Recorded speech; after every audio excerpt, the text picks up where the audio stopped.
Halo, Assalamualaikum warahmatullahi wabarakatuh. Ya, untuk pertemuan kali ini kita akan membahas tentang yang namanya sistem ekskresi. Ya, dari namanya sudah terlihat namanya ekskresi. X berarti sistem yang dapat mengeluarkan. Apa sih yang akan kita keluarkan? Kita akan mempelajarinya lebih mendalam ya. Sebelumnya, kalian di pertemuan sebelumnya sudah belajar mengenai yang namanya sistem pencernaan ya. Sistem pencernaan mempelajari bagaimana kita makan, mencerna, dan akhirnya memetabolismenya ya. Tapi pada akhirnya kita akan mengeluarkan sampah ya. Sampah dari proses pencernaan tersebut sebelum sampah-sampah tersebut menjadi toksik untuk tubuh ya. Jadi siapa nih yang melakukan proses tersebut? Siapa sih yang melakukan proses pembuangan sampah tersebut, atau siapa yang melakukan dalam tubuh kita ini memilah ya, sistem yang memilah. Kalau misalkan sampah itu kan ada yang bisa didaur ulang, ada yang harus memang sudah tidak bisa didaur ulang, harus dibuang gitu ya. Nah, di tubuh kita juga seperti itu ya. Ada suatu organ atau suatu sistem yang memilah dan tanda kurung sampah tersebut. Apakah sampah tersebut bisa didaur ulang, digunakan kembali ya, nantinya ada yang disebut proses reabsorpsi, atau memang harus dibuang, harus diekskresikan ya. Sistem itu adalah sistem ekskresi ini. Organ yang berhubungan atau yang berperan penting dalam sistem ekskresi itu disebut ginjal. Bentuknya seperti ini ya. Ini adalah ginjal, organ untuk sistem ekskresi. Apa saja yang akan kita pelajari pada pertemuan kali ini? Yang pertama kita akan belajar tentang pendahuluan ya, dari definisi apa itu sistem ekskresi, definisi dari organ ginjal, kemudian kita akan membahas lebih rinci lagi struktur ginjal itu seperti apa dan fungsi dari ginjal itu apa saja ya. Apakah hanya seperti yang tadi disebutkan ya, dia akan memilah mana yang harus didaur ulang dan mana yang harus dibuang, atau ada hal lain, nanti kita lihat. Kemudian kita juga akan membahas tentang struktur dan fungsi dari nefron ya. Nefron ini adalah unit fungsional dari ginjal. Jadi nefron berada di dalam ginjal, struktur yang lebih kecil lagi gitu ya kalau dari segi bentuknya ya. Dan kita juga akan membahas sedikit penyakit yang ada pada ginjal. Bagaimanapun kalian adalah seorang farmasis ya, nanti akan belajar tentang penyakitnya ya. Sekarang kita belajar dasarnya dulu, bagaimana strukturnya dan apa saja yang terjadi pada keadaan normal ya. Nanti hubungannya bisa kalian hubungkan dengan penyakit ataupun bisa menghubungkan dengan obat yang dapat bekerja di ginjal tersebut. Nah, ini adalah gambar anatomi dari sistem urinari ya, terutama dari ginjalnya. Kita lihat ini ada ginjal. Ginjal itu ada dua ya, di kanan dan di kiri ya. Kemudian ini ada yang namanya ureter, ada ureter kiri, ada ureter kanan. Kemudian ini ada kandung kemih, dan ada yang terakhir itu uretra ya. Jadi sistem ekskresi adalah sistem untuk pembuangan zat sisa metabolisme pada makhluk hidup. Intinya sih itu ya, karena ekskresi itu mengeluarkan. Kemudian ginjal sendiri adalah dia merupakan organ dan organ vital yang fungsinya untuk mengekskresikan ya. Bentuknya memang mirip kacang ya. Letaknya di mana? Letaknya dia di belakang perut. Jadi misalnya perut kita, di sini ada usus ya, kalian sudah pernah juga membedah ya. Ada usus, di sini ada hati. Di sini ada hati, baru di belakangnya ada ginjal. Di atas ginjal, di kiri kanan ada adrenal, kelenjar adrenal ya. Sudah belajar apa itu kelenjar adrenal di sistem endokrin. Jadi di belakang perut tapi di depan, hampir dekat dari tulang belakang ya. Nah, bisa kita lihat ginjal kanan itu letaknya lebih sedikit ke bawah ya dibandingkan dengan ginjal kiri. Hal ini disebabkan karena di sebelah kanan ginjal agak atas itu ada hati. Ya, ada hati, baru ada ginjal. Makanya kenapa letak ginjal kiri kanan itu lebih bawah gitu ya dibandingkan dengan ginjal kanan. Kemudian kita lihat fungsi utama dari ginjal ya. Fungsi utama dari ginjal adalah filtrasi plasma dari darah ya. Kemudian mengekskresikan limbah hasil metabolisme tubuh. Nanti ini adalah proses detoksifikasi karena memang yang namanya limbah atau sampah itu harus dibuang ya. Kemudian juga dapat mengatur keseimbangan air dan elektrolit di dalam tubuh. Nah, ginjal itu bisa melakukan semua fungsi ini, fungsi di atas fungsi utamanya ini dibantu oleh yang namanya unit fungsional. Yang sudah sempat disebutkan tadi itu disebutnya nefron ya. Nanti kita bisa lihat bagaimana struktur nefron dan cara kerjanya juga. Selain ketiga fungsi utama tadi, ada juga fungsi ginjal lainnya seperti mengatur tekanan darah pada arteri. Nanti kita akan bahas ya bagaimana apa hubungannya antara tekanan darah dengan ginjal. Kemudian mengatur pH darah ya, mengkoreksi tentang asidosis atau alkalosis, menghasilkan eritropoetin. Eritropoetin ini adalah zat yang berperan dalam pembentukan sel darah merah. Nah, dan juga mengatur produksi vitamin D yang menjadi provitamin D hasilnya terbentuk kalsitriol. Nah, kalau dari sini nanti bisa juga berarti kalian menyimpulkan ya. Kalau misalkan seseorang tersebut menderita hipertensi atau seseorang tersebut sakit ginjal, itu pasti akan berpengaruh ke tekanan darahnya juga. Kemudian jika ginjalnya rusak, itu tentu saja regulasi pH darah, keseimbangan pH darah itu akan terganggu, apakah jadi lebih asidosis maupun alkalosis. Ini kedua hal ini membahayakan tubuh juga. Kemudian kalau misalkan fungsi ginjalnya terganggu, maka nanti tidak akan dihasilkan eritropoetin ya. Kalau tidak dihasilkan eritropoetin, pembentukan sel darah merah tidak akan terbentuk. Kalian apakah tahu sel darah merah itu nanti kalau kekurangan sel darah merah itu menyebabkan penyakit apa? Ya, nanti kita bahas lagi di akhir. Kemudian pengaturan produksi vitamin D. Nanti kalau vitamin D-nya itu kurang juga akan menjadi kekurangan vitamin D. Apa yang terjadi ketika seseorang ada kekurangan vitamin D? Ini hubungannya sudah vitamin D ini sudah dibahas juga di bagian endokrin juga ya. Coba dibuka lagi materinya. Ya, ini bisa kita lihat ya gambar dari ginjal. Ini adalah tadi ya sistem urinari terdiri dari ginjal, kemudian ada ureter, ada kandung kemih, kemudian uretra. Kita lihat gambar ginjal lebih jelasnya. Ini adalah gambar ginjal. Ini ketika sudah dibuka penampangnya, disayat penampang. Nah, inilah yang ada di dalam ginjal.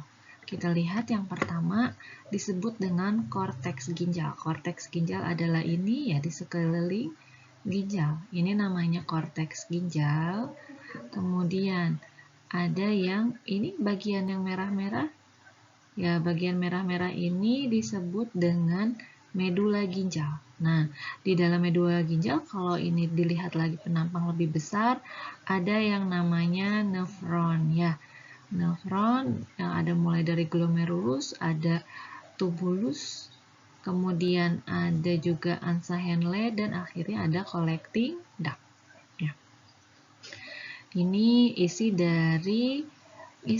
nefron itu bagiannya terdiri dari di bagian kortek ginjal sebagian ya, ini adalah ininya batasannya ya oleh pembuluh darah. Nah, ini berarti glomerulus dengan tubulus adanya di korteks ginjal, sedangkan ansa Henle dengan collecting duct itu adanya di medula ginjal, di bagian medula ginjal. Nah, di bagian korteknya ada glomerulus sama renal tubulus. Selanjutnya ada yang namanya kalik ginjal. Nah, ini yang kuning-kuning ini adalah disebutnya kalik. Kalik ini adalah sambungan nanti dari collecting duct ya. Jadi sebelum dikeluarkan ke ureter itu melalui yang namanya kalik dulu. Setelah kalik ada yang namanya renal pelvis di sini. Ya, ada renal pelvis, kemudian dilanjut ke ureter ya. Jangan lupa juga di ginjal ada yang namanya pembuluh darah ya, ada yang namanya pembuluh darah arteri dan pembuluh darah vena. Nah, dari pembuluh darah arteri inilah masuknya darah, plasma darah itu masuk melalui renal arteri ya, ini kemudian masuk ke kortek. Nanti kortek masuk ke nefron ya, mulai dari glomerulus sampai akhirnya collecting duct baru pembentukan urin ya. Jadi intinya kalau fungsi nefron itu ya membentuk urin ya, kemudian dimasukkan keluar. Nah, di sini ada proses yang namanya reabsorpsi. Jadi kalau misalkan ternyata harus direabsorpsi ya plasma darah tersebut, itu masuknya ke nanti ke vena ya, dibawa ke vena seperti itu ya. Nah, ini adalah penampang ginjal dari bagian atas ya. Kalau misalkan posterior ya. Jadi ini depannya, ini depan kita, ini adalah belakang punggung. Ini adalah punggung, ini adalah depannya. Ini adalah abdominal cavity atau misalkan ada lambung, ada hati ya. Jadi ada di sini. Nah, ginjal itu letaknya adalah di belakang ya, di dekat punggung ya. Makanya kalau misalkan sakit ginjal itu yang pegel-pegel atau nyerinya itu bagian panggul belakang ya, seperti pegal-pegalnya itu bagian panggul. Ini adalah sumsum tulang belakang ya. Jadi di sini ini adalah arteri dan pembuluh darah vena ya. Jadi nanti ini kalau ke atas lagi, atas gitu ya, ini ada jantung dan paru-paru ya. Ini dari penampang dari atas letak ginjalnya. Nah, ginjal itu beratnya sekitar hanya 120 sampai 200 gram, bisa kalian bayangkan ya, berarti sekecil apa dia. Kalau dibayangkan ukurannya itu tingginya hanya sekitar 10 cm dan lebarnya sekitar 5 cm dan warnanya itu merah gelap ya. Kalian sudah lihat ya di praktikum. Nah, yang amazingnya gitu, yang hebatnya ginjal itu ukurannya sebesar ini, tapi dia memproses 20% dari total volume darah. Dan ternyata dia memfiltrasi atau kerjanya itu setiap harinya adalah memfiltrasi sekitar 120 sampai 140 liter darah ya. Kalian bayangkan 1 liter aja tuh kan segede botol aqua ya, segede gitu ya. 1 galon aja itu isinya kan hanya sekitar 19 liter ya, galon itu ya, air galon. Nah, air galon sebesar itu gitu. Dan ternyata ginjal itu memfiltrasi darahnya sampai seharinya itu sebanyak 120 sampai 140 liter ya, kerjanya berat sekali ginjal itu. Di sini kita lihat anatomi dari nefron ya. Nanti bisa kelihatan apa sih fungsi dari nefron sendiri. Ini ketika penampang ginjalnya sudah besar ya, terdiri dari nefron itu terdiri di bagian renal cortex dengan medula renal ya. Di sini di bagian renal cortex itu ada yang namanya glomerulus dan adanya renal tubulus, di bawahnya ada yang namanya angsa Henle sama collecting duct ya. Nanti di sini keluarnya itu ke bagian ginjal, kalik ginjal, sebelum nanti diteruskan menjadi urin. Nah, tadi ada yang namanya renal corpuscular ya. Di renal corpuscular gitu ada apa? Ada yang namanya glomerulus. Nah, ini glomerulus. Glomerulus itu bentuknya seperti suatu lingkaran kapiler ya. Jadi ini meliuk-liuk, lingkaran yang meliuk-liuk. Jadi dari darah dari arteri itu masuk ke glomerulus, plasmanya nanti jadi difiltrasi dalam bentuk plasma. Kemudian ini kan melalui arterinya itu aferen ya, arteri aferen masuk ya, kemudian dilalui, nanti ada yang difiltrasi ya. Kemudian darah yang tidak terfiltrasi itu keluar kembali melalui eferen arteria atau melalui arteria afferent, akhirnya keluar ya. Nanti ada namanya proses reabsorpsi, itu kemudian akhirnya menuju kembali ke jantung melalui vena. Nah, itu ya. Jadi glomerulus ini dia ada yang namanya pelindung. Pelindungnya itu disebut dengan kapsul Bowman. Ya, pelindung sebelum zat-zat tersebut masuk ke dalam nefronnya. Nah, setelah glomerulus terlindungi dengan kapsul Bowman, itu ada yang namanya meliuk-liuk atau yang tubulus ya. Ada yang meliuk-liuk, itu yang pertama adalah disebut tubulus proksimal. Ya, setelah glomerulus ada tubulus proksimal. Setelah ada yang meliuk-liuk ini, itu nanti ada yang bagian lurus atau bagian lengkungan. Namanya adalah ansa Henle, ada yang bagian descending disebutnya ya. Descending ansa Henle, ada yang bagian ascending. Kemudian ada yang meliuk-liuk lagi, namanya tubulus juga.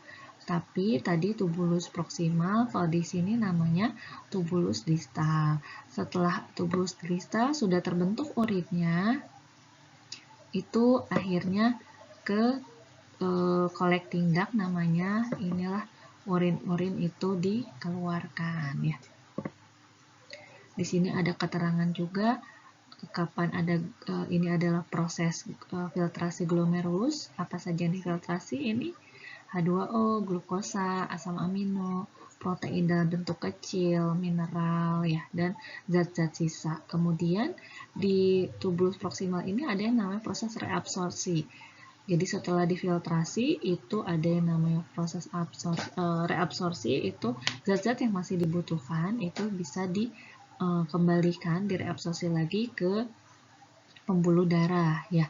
Jadi kalau ininya bayangannya gitu seperti kalian kalau membersihkan kulkas atau membersihkan baju gitu ya. Kalau sekarang kan metode KonMari gitu ya mengeluarkan. Jadi pemilihannya itu tidak diambil satu-satu ya, tidak diambil satu-satu kemudian yang kotornya itu dibuang atau yang sudah busuknya itu dibuang. Tapi kan kayak kulkas kalau mau dibersihin semuanya dulu dikeluarkan ya, semuanya dulu dikeluarkan baru. Nah, seperti ini ya, misal pada proses filtrasi semua dulu aja difiltrasi gitu ya, semua dulu dikeluarkan, difiltrasi, diambil gitu, semua dulu bahan-bahannya itu di dalam kulkas itu diambil ya, kemudian baru disorting ya, disorting mana yang harus dibuang, misalkan makanan yang udah busuk atau kadaluarsa dibuang. Nah, yang masih bagus kan disusun lagi ke kulkas itu, kayak baju yang sudah tidak layak itu ya dibuang, tapi ketika bajunya setelah dikeluarkan dari lemari masih bagus ya dimasukkan kembali ke lemari tersebut. Itu namanya reabsorpsi ya, analogika dari proses reabsorpsi. Jadi direabsorpsi lagi, dikembalikan lagi yang masih bisa dipakai gitu ya dalam tubuh. Kemudian ada juga proses, selain proses reabsorpsi, ada juga di tubulus itu proses sekresi. Jadi dari sini ternyata masih ada nih yang tidak masuk ke dalam proses filtrasi seperti amonia, asam, kemudian hasil kreatinin dari obat-obatan gitu, itu disekresikan lagi, dimasukkan ke dalam tubulus ini untuk nanti dikeluarkan melalui urin ya. Di tubulus distal juga ada lagi proses reabsorpsi air. Jadi ketika airnya itu tadi kan sudah membawa sisa-sisa ya, air yang masih dibutuhkan, itu airnya masuk lagi ke dalam pembuluh darah, sisa dari zat-zat sisanya itu masuk ke tubulus ya. Kemudian kalau masih ada air yang dapat direabsorpsi dimasukkan, kemudian kayak dipekatkan ya, makanya kenapa urin itu tidak sebentuk air ya, tapi suatu pekat yang berwarna kuning. Nah, seperti air yang harus dibuang, kemudian zat-zat sisa, ada asam ya, natrium dan kalium yang memang harus dikeluarkan di urin, itulah yang nanti akan keluar melalui urin ya. Jadi sudah tahu ya fungsi nefron itu yang pertama filtrasi, kemudian reabsorpsi dan sekresi ya. Itu adalah fungsi dari nefron. Jadi bisa di simpulkan ya bahwa fungsi nefron itu tadi adalah yang pertama filtrasi di glomerulus, reabsorpsinya di tubulus ya, dan sekresi di tubulus ya. Kita lihat lagi lebih mendalam satu persatu ya, baik dari filtrasi, reabsorpsi maupun dari sekresinya. Bisa kita lihat di filtrasi glomerulus ini tadi sudah disebutkan bahwa dimulai dari arteri bagian aferen ya, darahnya itu masuk, kemudian proses filtrasinya ada di sini. Nah, proses filtrasi ini dia dapat masuk dan ada yang difiltrasi dan ada yang keluar ke anterior aferen itu menggunakan tekanan hidrostatik ya. Jadi masuk, ada yang difiltrasi ke kapsul Bowman, kemudian akhirnya masuk ke tubulus proksimal. Yang zat-zat yang tidak difiltrasi itu biasanya yang BM-nya besar ya, lebih dari 300, itu keluar ke aferen arteri ya. Nah, ada yang namanya regulasi dari glomerulus ya. Ada autoregulasi atau kontrol intrinsik, ada juga kontrol dari ekstrinsik. Autoregulasi berarti dia berkemampuan untuk meregulasi sendiri, tidak perlu dikontrol ya. Itu menggunakan yang namanya GFR atau glomerulus filtration rate. Jadi maksudnya, jadi kan darah masuk ke dalam glomerulus itu bertekanan, tekanan pada darah, dia menekan, plasma keluar dari pembuluh darah masuk ke glomerulus ya.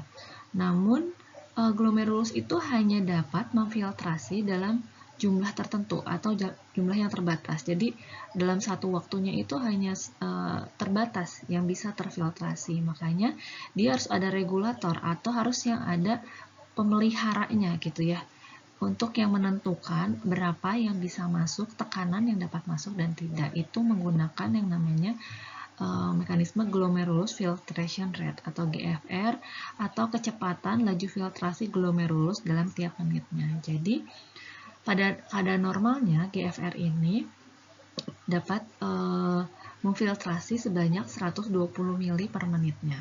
Ya, jadi inilah yang mengkontrolnya. Kemudian selain ada autoregulasi atau kontrol intrinsik, ada juga kontrol intrinsik melalui stimulasi dari sistem saraf simpatik. Ini sepertinya tidak perlu diulang ya, karena bisa dibaca kembali apa saja stimulasi saraf simpatik itu di sistem saraf. Kemudian ada regulasi hormonal, terutama renin, dengan antidiuretik hormon. Ini juga sudah belajar ya di sistem hormon ya. Coba dibuka lagi apa hubungannya renin, kemudian apa sih antidiuretik hormon itu. Seperti kita tahu ya, contohnya misalkan ADH itu adalah dia intinya meregulasi keseimbangan air ya. Jadi bagaimana kecukupan air di dalam tubuh, seperti apa kalau kekurangan terjadi dehidrasi, dia merehidrasinya lagi gitu. Nah, contohnya untuk kontrol intrinsik, kalau intrinsik berarti kan ada pemicu dari luar. Contohnya misalkan kita minum kopi gitu ya. Nah, biasanya kalau kita minum kopi ya, ada yang suka minum kopi di sini ya. Biasanya kalau kita minum kopi itu biasanya urin yang dikeluarkan itu akan lebih banyak ya, atau lebih sering pengen urinasi gitu ya. Kalau misalkan kita minum kopi, kenapa bisa seperti itu? Karena kafein ini dia dapat menghambat ADH atau antidiuretik hormon. Tadi fungsi ADH ini kan membantu regulasi air dan hidrasi ya. Jadi ketika dia dihambat berarti dia tidak dapat meregulasi. Nah, ketika ADH dihambat itu sangat sedikit air yang dapat direabsorpsi. Ya, sangat sedikit air yang dapat direabsorpsi. Otomatis kalau air di dalam nefronnya itu atau di dalam ginjalnya itu tidak direabsorpsi, otomatis akan disekresi ya, akan dikeluarkan. Makanya kenapa jumlah urinnya itu biasa lebih sedikit jika ADH-nya dihambat. Sebagai salah satu autoregulasi dari ginjal atau glomerulus itu ada yang namanya sistem renin-angiotensin-aldosteron. Nah, sistem RAAS ini akan aktif ketika kadar dalam darahnya rendah atau ketika kadar natriumnya juga rendah ya. Jadi sebenarnya baik rendah maupun tinggi itu akan mempengaruhi sistem RAS ini. Cuman ini kita lihat di dalam gambar itu bagaimana apa yang terjadi ketika tekanan darahnya turun atau natriumnya turun ya. Kalau natriumnya turun otomatis tekanan darah juga akan turun ya. Nanti sistem RAS muncul, akhirnya renin disekresikan oleh sel juxtaglomerulus. Disekresikan, kemudian dia bereaksi dengan angiotensinogen, akan menghasilkan angiotensin 1.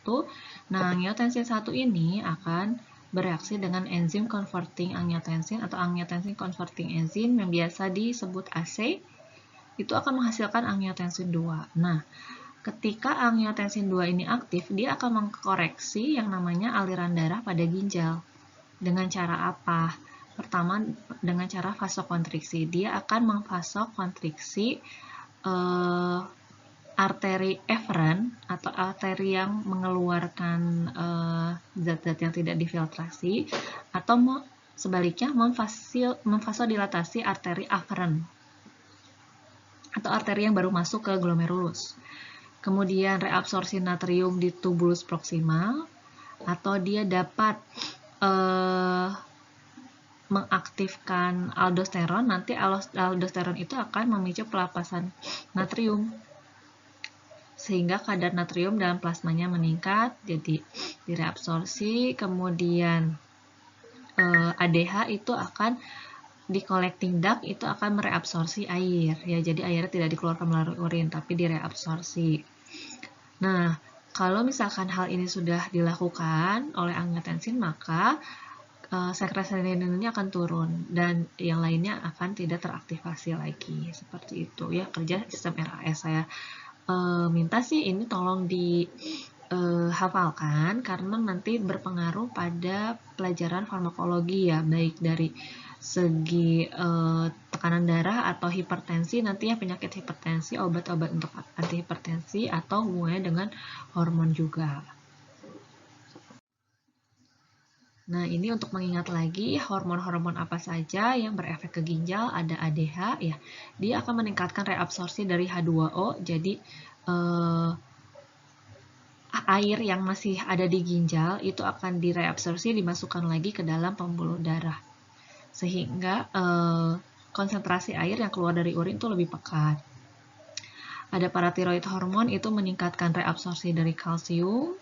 Ada aldosteron, tadi meningkatkan reabsorpsi dari natrium dan mengekskresikan kalium ke urin. Kemudian ada ANP, itu penurunan reabsorpsi oleh natrium, jadi dikeluarkan melalui urin natriumnya jika ternyata kelebihan natriumnya ya. Kemudian setelah filtrasi glomerulus ada yang namanya reabsorpsi di tubulus. Mekanisme reabsorpsi itu ada bisa menggunakan transport aktif, bisa menggunakan transport pasif. Di sini ada tabel ya, mana saja yang menggunakan transport aktif zat-zatnya dan mana saja yang menggunakan transport pasif zat-zatnya ya. Bersama lokasi-lokasinya. Ini bisa dibaca sendiri ya. Tapi ada senyawa yang tidak dapat direabsorpsi, yaitu asam urat, itu tidak bisa direabsorpsi. Kemudian urea dan kreatinin ini tidak dapat direabsorpsi, makanya akan dibuang melalui urin. Kemudian pada saat proses reabsorpsi itu juga mengatur keseimbangan asam basa ya. Jika konsentrasi H+ berubah dari normal ya, baik itu menjadi lebih asam ataupun lebih basa, nah ginjal yang berperan dalam menyesuaikan konsentrasi H+ tersebut dalam cairan tubuh jadi normal. Pertama dengan adanya buffer ya, ada buffer fosfat, buffer bikarbonat, dan buffer protein. Nah, ketika mengkoreksi alkalosis atau ketika tubuh itu suasananya lebih basah ya, nah ginjal ini akan menurunkan ion bikarbonat dalam cairan ekstrasel. Jadi cairan ekstrasel atau cairan di luar ginjalnya itu akan ditarik sehingga akan masuk ke ginjal dan untuk dikeluarkan. Kalau jika dia asidosis atau kelebihan asam, ya, akan peningkatan ion karbonat di dalam cairan ekstrasel, yaitu untuk pengaturan asam basa dalam proses reabsorpsi. Ya, jadi ada reabsorpsi ion-ionnya itu ditentukan juga ya pH-nya gitu ya. Kan tadi salah satu fungsi ginjal yang lain itu adalah pengaturan pH. Kemudian tadi udah selesai nih proses reabsorpsi. Ya, zat-zat yang masih diperlukan atau yang belum harus dibuang itu kan didaur ulang atau direabsorpsi ulang ya, kembali ke darah. Nah, sisa-sisa yang tidak direabsorpsi itu disekresi. Sekresi terjadi di tubulus juga. Apa saja yang disekresikan itu obat atau zat yang tidak dapat difiltrasi seperti tadi yang sebutkan ya, amonia, kreatinin, ya asam urat, atau obat-obat seperti penisilin, fenobarbital. Kemudian eliminasi senyawa yang sudah diproses diabsorpsi. Jadi sudah didaur ulang, berarti kan sudah dipakai juga, itu harus dibuang akhirnya ya karena sudah tidak berguna lagi. Kemudian membuang kelebihan ion hidrogen untuk mengontrol pH dalam darah. Ya tadi sudah dijelaskan ya mengenai pengaturan ion H+ ini ya, sistem asam basa. Selanjutnya setelah ada zat-zat yang harus diekskresikan itu kan dalam bentuk urin. Akhirnya urin itu dieliminasi ya. Setelah dari ginjal itu akan masuk ke ureter ya. Akan masuk ke ureter, urinnya, dan akhirnya masuk ke kandung kemih. Di ureter ini hanya sebagai perlintasan saja sesaat ya, cuman di perjalanan aja. Di ureter ini ada yang namanya otot polos. Otot polos ini akan bergerak peristaltik, mendorong urin untuk masuk ke kandung kemih. Jadi kandung kemih ketika tidak ada urin itu akan mengkerut ya, tapi ketika ada urin dia akan mengembang. Nah, ketika urin ini mengembang, dia akan menekan ujung bawah ureter atau disebut dengan trigon ya. Trigon ini adalah yang dapat membuka atau menutup ureter.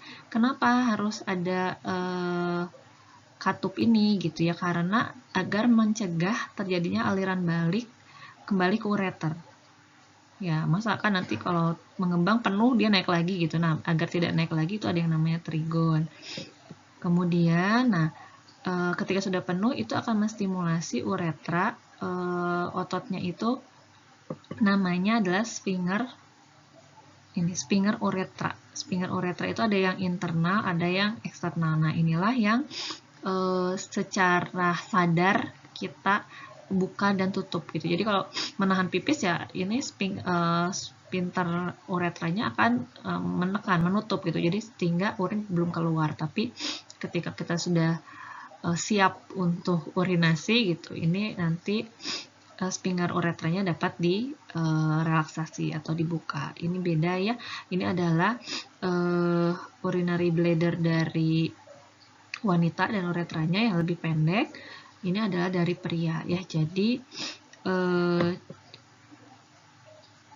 kalau lebih pria lebih panjang saluran dari uretranya gitu.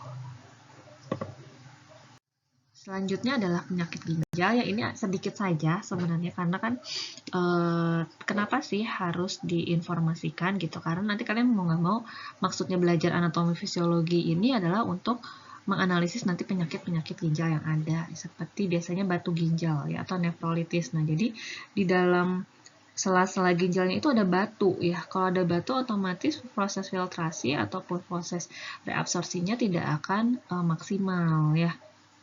Seperti ini. Atau ada kista dalam ginjalnya, terjadi asidosis, tadi keseimbangan asam basanya tidak bisa terkontrol, gagal ginjal akut ataupun kronis, ini kerusakan pada ginjal.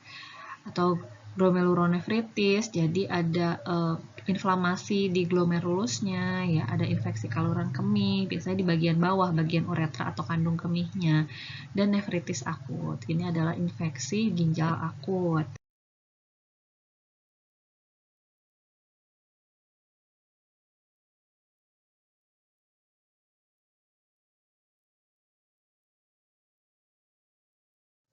Ya, cukup sekian ya materi kali ini. Mudah-mudahan bermanfaat untuk kalian. Bisa dipelajari, bisa dipahami dengan baik untuk menunjang ya mata kuliah selanjutnya ataupun nanti ketika kalian sudah bekerja ya. Wassalamualaikum warahmatullahi wabarakatuh.